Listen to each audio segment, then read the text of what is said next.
যোগাযোগ করার ফলে তারা যে ব্যবস্থাটা করছে বা যাদের নাম্বার আমার দিছে, আমি তাদের সাথে হোয়াটসঅ্যাপে যোগাযোগ করার ফলে তারা কোনো প্রতিক্রিয়া আমার ব্যাপারে দেয় নাই।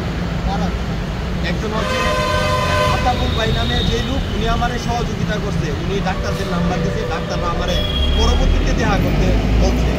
আর উপদেষ্টা আসিফ সাহেব যার নাম্বার দিছে, উপসচিবের নাম্বার দিছে, স্বাস্থ্য উপসচিবের নাম্বারটা আমারে দিছে।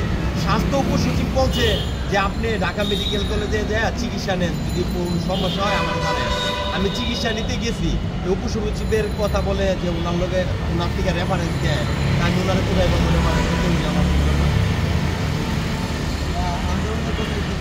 আমি আন্দোলনের রাজধানী সায়েন্স ল্যাবে এই আন্দোলনে অংশগ্রহণ করছি এবং সায়েন্স ল্যাব থেকে এই আন্দোলনে এই দেশকে নতুন করে স্বাধীন করার ঘোষণাটা আমি দিছি। 4 তারিখে সারাদিন রাজু ভাস্কর্য যে জায়গায় মূর্তিগুলা, সেই মূর্তিগুলার উপরে দাঁড়ায়া সারা দিন আমি স্লোগান দিছি।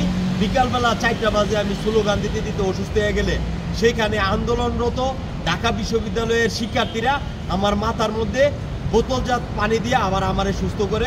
পরবর্তীতে এক সময় আমি শাহবাগ থানার সামনে গন্ডগোল হয়েছে শুনুনে ছাত্রদের সাথে, আমি শাহবাগ থানার সামনে যাই, তখন বেলা 4টা বাজে 6টা বাজে, তখন আবার এই ছাত্ররা কারফিউ দিছে শূন্য, ছাত্ররা নতুন করে স্লোগান দিল যে কারফিউ মানি না, মানবো না। সেই স্লোগানেও আমি অংশগ্রহণ করেছিলাম। এক পর্যায়ে সেই জায়গায় ওই আন্দোলনটা স্থগিত করা হয়। তখন ছাত্ররা তো তাদের হল আছে, হলে চলে গেছে।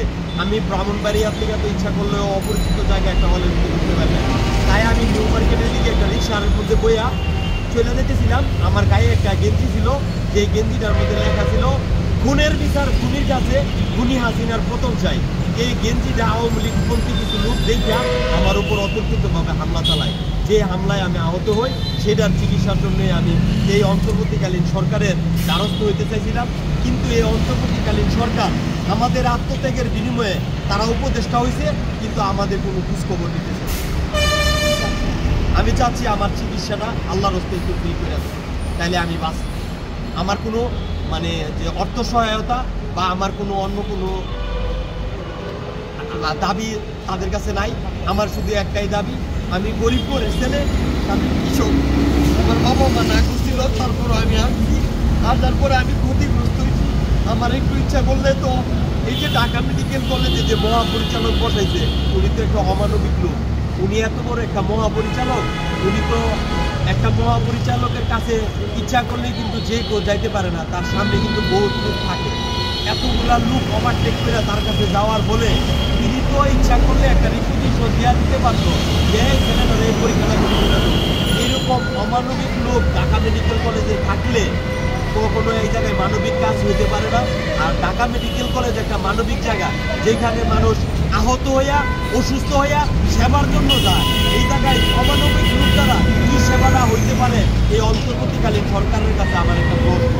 এই অন্তর্বর্তীকালীন সরকার যদি এরকম অমানবিক লোক বা অমানবিক লোক জায়গায় জায়গায় বসায় রাখিয়া মানবিক জায়গায় অমানবিক লোক বসায় রাখে, তাহলে এই দেশের সংস্কার ডক্টর ইউনূস না, ডক্টর ইউনূসের মরাভাব যদি কবর থেকে উঠে আনে, তাও এই দেশের পরিবর্তন করা সম্ভব না। সর্বোপরি আমার এই অন্তর্বর্তীকালীন সরকারের কাছে সবিনয় অনুরোধ, আমি আপনাদের কাছে কোনো ক্ষতিপূরণ চাই না।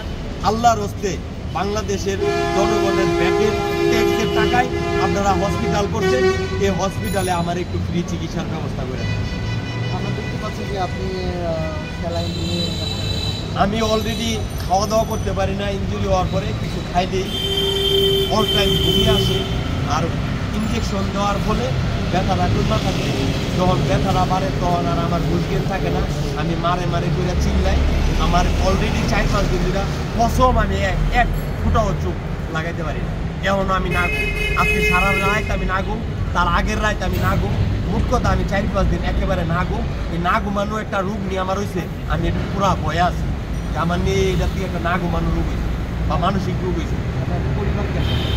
আমার পরিবার মোটামুটি গ্রামের বাড়িতে তো ইচ্ছা করলে আমি চাইলে থাকলেও হয়, চতুর্দিকটা সব আছে, আমরা কৃষক পরিবারের খোলা পাই, আমাদের শাকসবজি আছে, এতটা সমস্যা না। কিন্তু তারপরেও পরিবারের যারা ইনকাম করে, যাদের দৈনিক ইনকামের সংসার, তাদের সংসারের যেমন এই লোকে ইনকাম করে, তার যদি প্রতিদিন ইনকাম না হয় তাদের কিন্তু অসুবিধা হয়ে পড়ে। আমি যেমন 10টা হোক 5টা হোক বাসা উচারের কোনো একটা কাজ করলেও করতাম, যেটা গাছ লাগাইলেও লাগাইতাম, সেটার থেকে একটু বঞ্চিত আছি। আর পরিবারের জন্য অনেকটা বুঝ হয়ে দাঁড়াইলাম আমি। সবচেয়ে বড় হইলো যে এই আন্দোলনে তো আমি কোনো রাজনৈতিক কর্মী ছিলাম না, মানবিকভাবে তাই আসিয়া এখন আমার